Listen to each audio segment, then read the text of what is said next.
Actually, it's an honor to be able to work with this congregation and these elders. I appreciate them so much and probably don't tell them enough, but they are sound men, as you well know, and they do support the preaching of the truth, whether people like it or not. As long as it's the truth, then they're going to support it. And so we do appreciate them a great deal. How can a book that's around 2,000 years old deal with some of the medical questions and issues that we face today? A lot of people in the world say basically it can't. That we're making so great advances in the medical field and in technology that the Bible is old and we don't need to even use it anymore. And certainly when those writers of the Bible, human authors, wrote what they did, there was no way for them to envision some of the things that would be taking place today. We realize that as the advances that we've seen over the past few decades, and with the advances that are continuing to be made, we probably, if we tried to discuss it, we couldn't even envision what's going to be down the road 100 years from now. Just no way for us to do that. But of course, they were writing by the inspiration of God, who did know. But the Bible does answer all of our needs from a spiritual standpoint. It answers every moral and every religious need that's going to arise, every question that we might face. 2 Peter 1, verse 3 and verse 4 tell us that God has given unto us all things that pertain to life and godliness. And so, if He's given us all things that pertain to life and godliness, then it's obvious that He has given us everything that not only deals with salvation and the worship of the church and the church itself, but He's given us everything in relationship to moral issues that will arise. He has given us those answers through the principles that He sets forth within the Bible. And thus, when we take those principles and we apply them to the issues that we see within our society, we can start understanding the moral issues, but not only the issues, the answers to these medical questions. And I think there are three basic principles that we find within the Scriptures that, when applied, will then answer these questions. And the first of those principles would be the sanctity of human life. Man, of course, did not evolve from lower life forms. Man is the creation of God. Genesis 2 and verse 7, that God formed man out of the dust of the ground, breathed into his nostrils the breath of life, and man became a living soul. Paul would tell the Athenians in Acts 17 and verse 25 that God has giveth to all life and breath and all things. So God is the Creator. And as such, human life, our lives, are a gift from God. And that was stressed last night by Brother Hightower in the aspect of suicide. And the taking of that life is certainly wrong, because it is a gift from God. But as a gift from God, it should be respected. And thus the unjust taking of human life is thus wrong. It's immoral. When we see from the very beginning of time, Cain and Abel, Cain killing Abel, And God says in response to that, as he's talking to Abel, "What hast thou done? The voice of thy brother's blood crieth up unto me from the ground. And now thou art cursed from the earth, and which hath opened her mouth to receive thy brother's blood from thy hand." God is saying you should have respected human life. Cain's response, of course, was, "Everyone that sees me will slay me." Why? Because he recognized that others knew about the respect of life. And so God placed a mark upon Cain, whatever that was, we don't know, that would indicate to everyone not to slay Cain. But we start seeing that thus murder is wrong. Genesis 9th chapter and verse 6. "Whoso sheddeth men's blood, by man shall his blood be shed, for in the image of God made he man." Here's the principle. God is man. God made man in his image. And thus, shedding man's blood is wrong. It's immoral. As he gave the 10 Commandments, Exodus the 20th chapter. As King James puts it, verse 13, thou shalt not kill. While later translations, the New King James, the New American Standard, the English Standard, the Net Bible, and others would put it, thou shalt not murder, which is probably more accurate in its translation. There is a prohibition against murder. Why? Because God recognizes the principle that human life is sacred.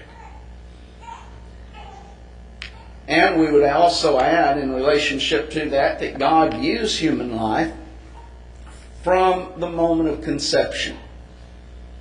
That this that is in the womb is not just a fetus or an embryo, it is human life. As the psalmist would write in the 139th Psalm, and verses 13 through 16, that God has formed my inward parts, as the New King James puts it. And he goes on in that, showing the fact that God considered this that is within the womb, human life. Jeremiah 1 and verse 5 would say that before I formed thee in the belly, I knew thee.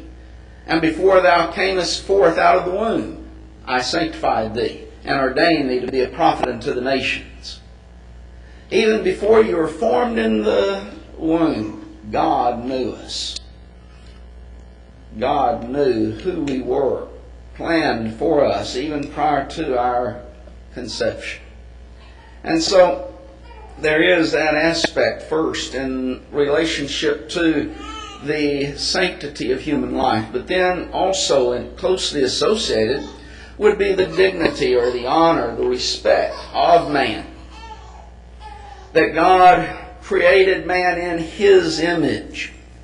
And there is thus a respect, a dignity of that life, far above animal life. And thus, again, man didn't simply evolve from a lower life form. He's not just a glorified ape, or a hairless ape, as one put it years ago. God said, let us make man in our image, after our likeness. Let them have dominion over the fish of the sea, and over the fowl of the air, and over the cattle, and over all the earth, and over every creeping thing that creepeth upon the earth. So God created man in His own image. In the image of God He created him, male and female, He created them. He created them. Genesis 1, 26 and 27. Again, and as Paul's speaking to the Athenians in Acts 17 in verses 28 and 29, he says, for in Him we live and move and have our being, as certain also of your poets have said. For we are His offspring. For as much then as we are the offspring of God. We ought not to think that the Godhead is like a gold or silver or stone or graven by art and man's devices. We're the offspring of God. That shows the dignity and the honor, the respect that we should have for human life. Human life is not like animal life. Animals were not created in the image of God, but man was.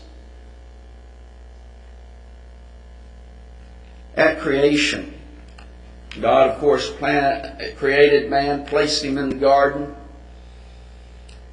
And he makes the statement as recorded by Moses in Genesis 1:31 that God saw everything that he made, and behold, it was very good.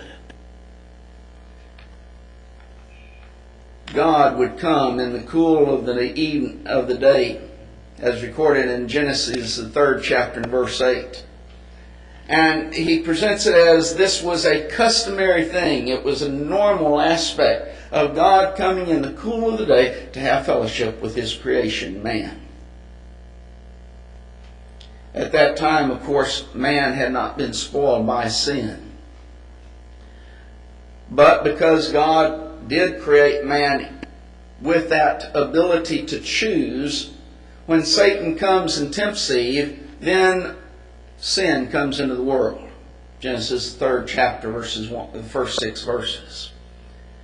Sin brought a multitude of evils with it.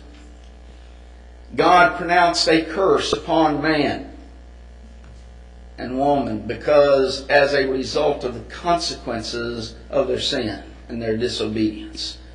Notice what Genesis 3rd chapter, verse 16 through verse 19 records. That unto the woman he said, I will greatly multiply thy sorrow in thy conception. And sorrow thou shalt bring forth children. And thy desire shall be to thy husband, and he shall rule over thee. And unto Adam he said, because thou hast hearkened unto the voice of thy wife, and hast eaten of the tree of which I commanded thee, saying, thou shalt not eat of it. Cursed is the ground for thy sake. In sorrow shalt thou eat of it all the days of thy life. Thorns and also thistles shall it bring forth unto thee, and thou shalt eat of the herb of the field. In the sweat of thy face shalt thou eat bread, till thou return unto the ground, for out of it wast thou taken, for dust thou art, and unto dust thou shalt return. God placing a consequences upon sin and man's committing of that sin. But as we know, as time went on, sin continued to abound. So it reaches the point where God says that it repented him that he had made man upon the earth. And it grieved him at his heart, Genesis 6 and verse 6. And so he says, my spirit shall not always strive with man. And he decides that the days shall be 120 years. That is, he's going to put up with man's sin for another 120 years, and he was determining to destroy the world at that time. And so, Genesis 6 and verse 7, the Lord said, I will destroy man whom I have created from the face of the earth, both man and beast and creeping thing and fowl of the air, for it repented me that I made them. And so God sends a flood, global flood. But he spares righteous Noah and his family. But in that flood, prior to this time, there had been a water vapor canopy above the earth, protecting the earth and protecting man from the harmful effects of the sun. When this flood takes place, that water vapor canopy disappears. It's no longer in existence. And you see the lifespan of the patriarchs prior to the flood being in the 900 plus year range. After that time, though, man slowly begins losing that length of days upon this earth to where it resides now around 70 to 80 years. Why? Because of the harmful effects of the sun and the rays of the sun. But those harmful effects bring multitude of ills and afflictions and suffering with it. Thus, we start seeing that man is going to have difficulties within this world and within this life. But we also find that God gives authority for man to try to improve his health. In 1 Timothy 4 and verse 8, Paul makes a comparison that bodily exercise profiteth little, but godliness is profitable unto all things, having the promise of the life that now is and of the life that is to come. A comparison between physical health and spiritual health. Spiritual health is more important. But notice the statement that physical or bodily exercise profiteth little. That means it does profit some. Some individuals say, well, bodily exercise doesn't mean anything. It's not profitable at all. But that's not what the Scripture says. Bodily exercise does profit. In comparison with godliness, it's profiting little, but it does profit. And so, God does authorize us to try to improve our health. And in the improving of that health, He authorizes us to go to a doctor. Matthew the 9th chapter and verse 12, Jesus says that they that be whole need not a physician, but they that are sick. In other words, the sick need a physician. The sick need to go to a doctor. And we remember Paul's statement about Luke, the beloved physician, in Colossians 4 and verse 14. Did Luke have to stop being a physician when he became a Christian? No. He continued to be a physician. Why? Because God authorized this action. Thus, those things that would be necessary to improve one's health would be also authorized by God. Whether you're talking about blood transfusions, medications, surgeries, organ transplants that we can do today, along with numerous other things, those things are authorized by God. We can do them.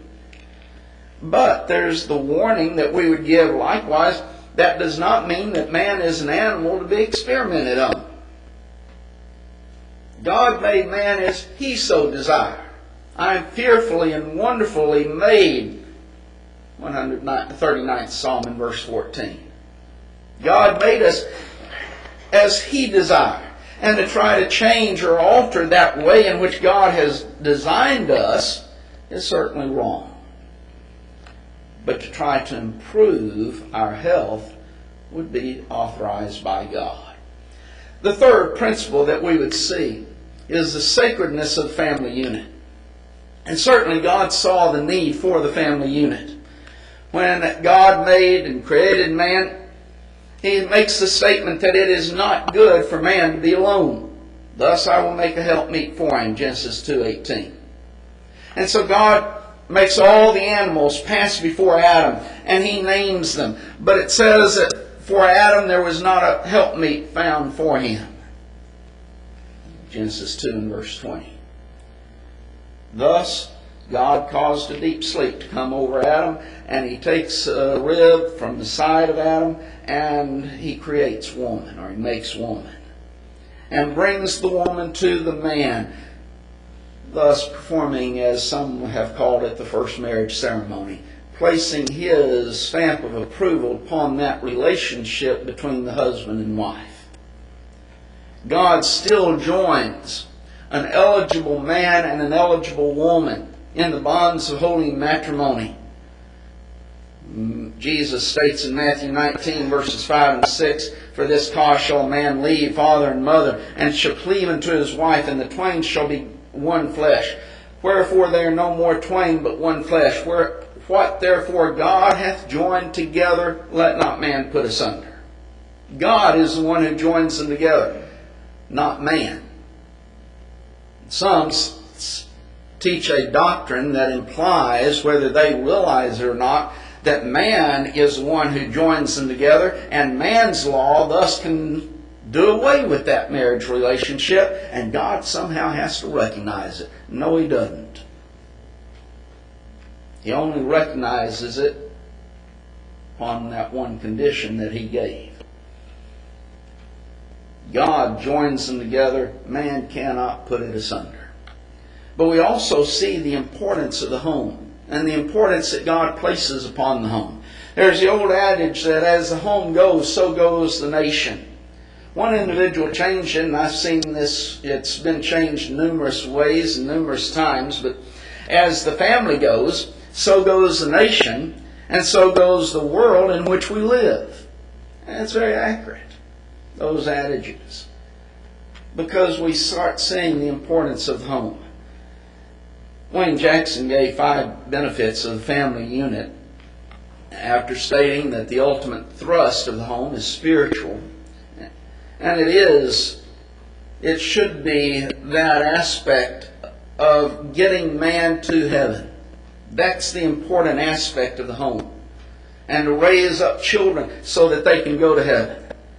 But he points out 5 benefits. 1, it provides an atmosphere of companionship. 2, it is a sphere where spiritual or sexual appetites of the body can be morally satisfied. 3, it stabilizes social relationships and enhances international solidarity.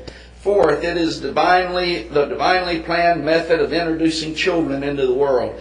And 5th, the family unit was planned to provide a warm atmosphere of love and trust, an ideal environment for spiritual growth. So there are benefits that God has designed for that family unit. The very fact that God designed marriage to be for life, and that man is not to put it asunder, shows us the importance that God places upon the family unit. And if you look at Mark's account in Mark 10, verses 11 and verse 12, he very simply says, you put away your wife and marry another, you commit adultery. There's no exception. Now then, we do recognize the exception that God allows in Matthew 5:32 and Matthew 19:9, but a lot of times we get hung up on the exception and talking about the exception when we forget the general rule. If we understood the general rule, then it would help us in understanding the exception. The general rule is, you get married, you divorce, you commit adultery when you remarry. That's it. That's the general rule. The exception is, unless that divorce was for fornication, and then the innocent party can put that fornicator away with the right to remarry. But anything that then attempts to circumvent the home and the family unit is going to be morally reprehensible to God. It must be opposed. In relationship to these things, as we come to the aspect of an application of, we probably first need to mention the aspect of intent, because intent is important. Our legal system recognizes intent. You take someone's life. Intent is important in that. Someone who plans it and who schemes it is going to be treated differently than someone who does something accidentally that causes the death of someone. In both situations, you've taken a human life, but the legal system and God also recognizes a far different and distinction between the two aspects. During the Old Testament, God provided 6 cities of refuge, that if someone accidentally killed someone, took their life, they could flee to that city of refuge and they would be protected there. If they killed them, if it was found out, though, that they killed them intentionally, they were even kicked out of that city of refuge so that the avenger could take his life. God recognizes a distinction of intent and the intention of that individual. Regarding medical ethics, the same principle is oftentimes hold true. Now, there are some medical ethics, some procedures that will be immoral no matter what the intent of the person. Abortion is always wrong. Cannot and will not ever be right. But there are some items where intention does play a part in it. And it is while the medical procedure might not be right or wrong within itself, the intent of the individual doing it might be wrong, and thus it becomes immoral in that situation. Now then, let's look at some application. We first talk about the sanctity of human life. And I'm not going to be able to get through all of this material that's in the book, so buy a book and you can read it. But I'll mention abortion, but because someone else is dealing with that subject, I'm not going to really deal with it, but to say that God views human life from the moment of conception. And the taking of innocent human life is thus murder and is immoral, and that's what abortion is, the taking of innocent human life. Then there's the process of in vitro fertilization. This is a process in which a human egg is fertilized in a test tube or glass petri dish. It's then transferred to a female, and thus babies brought to term in that way. The intent many times is to help a couple conceive a baby that have not been able to achieve that in a normal process. There's a problem with it though. Numerous additional fertilized eggs are sacrificially destroyed, or let's call it what it is, aborted, murdered,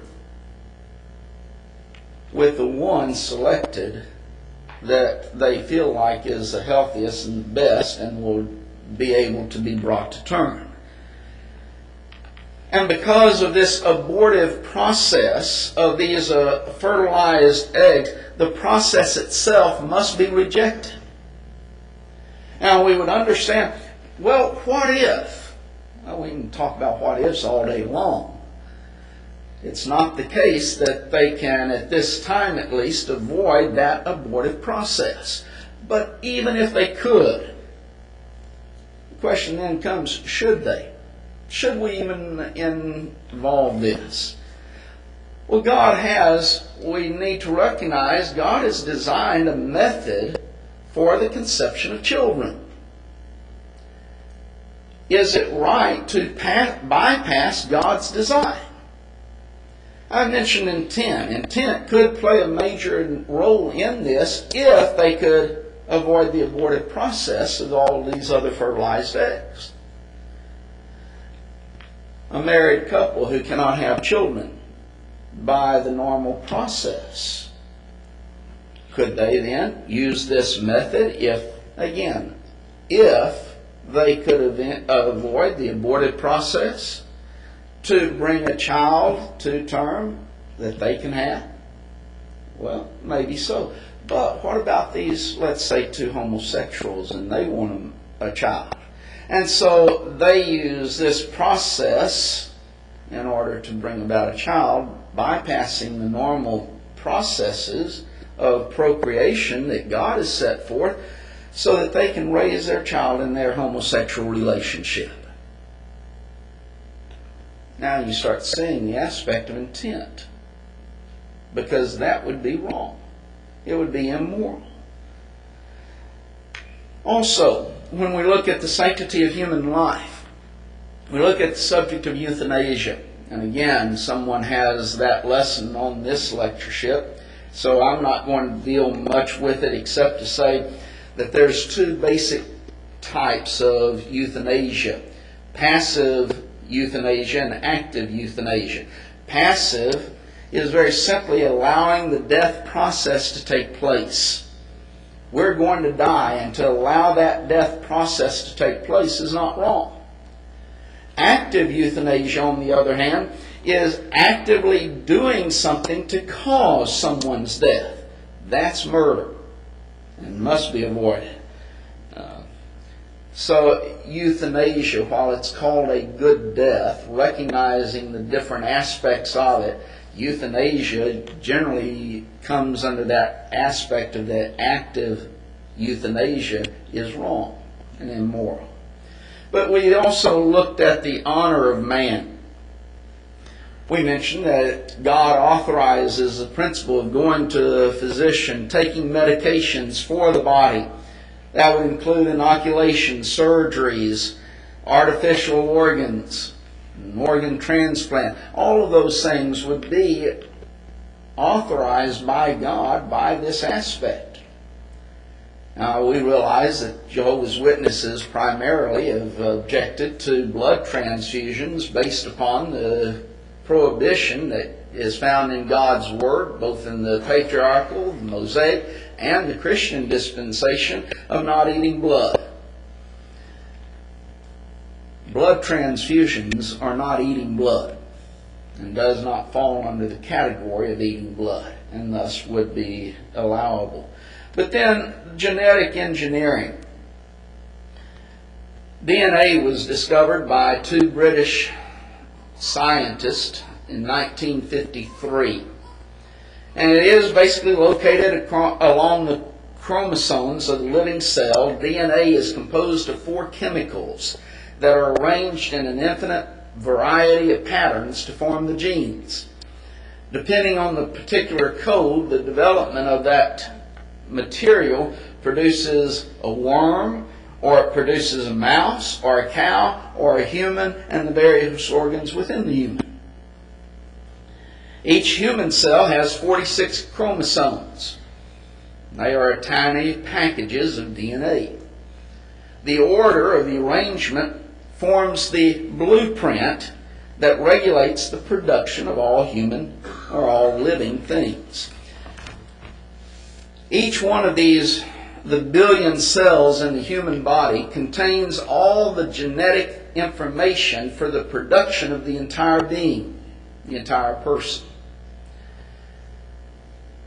After discovering this, there became the genetic mapping or genome mapping. And scientists have been able to map the genes and determine, in part at least, the specific function of that pattern. The Human Genome Project, which is an international scientific research project, has done an amazing amount of work in this area, having been able to map approximately 20,000 to 25,000 genes from both a physical and functional standpoint.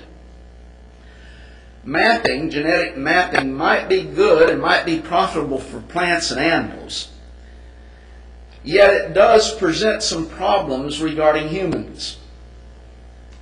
Again, remember that God designed man. I am fearfully and wonderfully made. For man to come along and try to play God in relationship to genetic mapping and the genetic engineering, and we'll mention genetic testing in a minute, and along with a little bit more about genetic engineering, is thus wrong. We are not to play God. Genetic testing or genetic screening. Some, like the United States Congress Office Technological Assessment, distinguishes between those two aspects, genetic testing and genetic screening. I'm going to combine them in this, as many others will combine them. That through that, it's possible to detect certain hereditary problems before birth. Now, it can be very profitable in treating diseases and problems before they are able to cause a problem. And so they can cure something before it ever starts. Well, certainly that would be profitable. But it can also be used, and here again we see the intent. It can also be used to identify a problem in an unborn child and thus allow the parents to decide to abort that child because they've identified a problem within the child.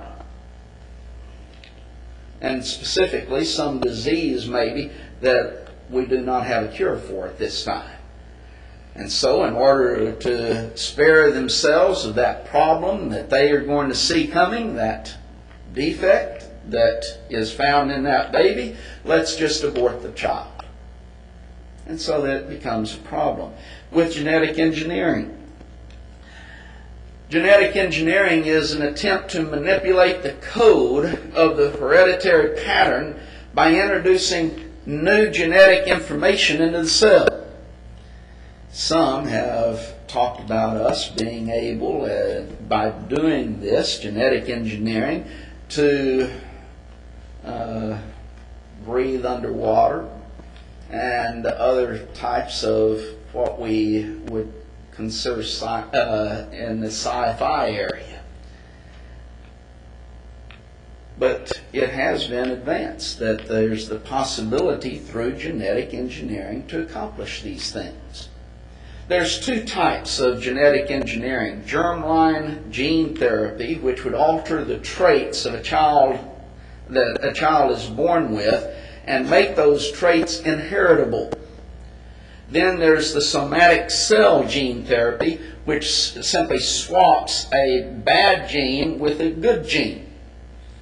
And so it will substitute something good for bad.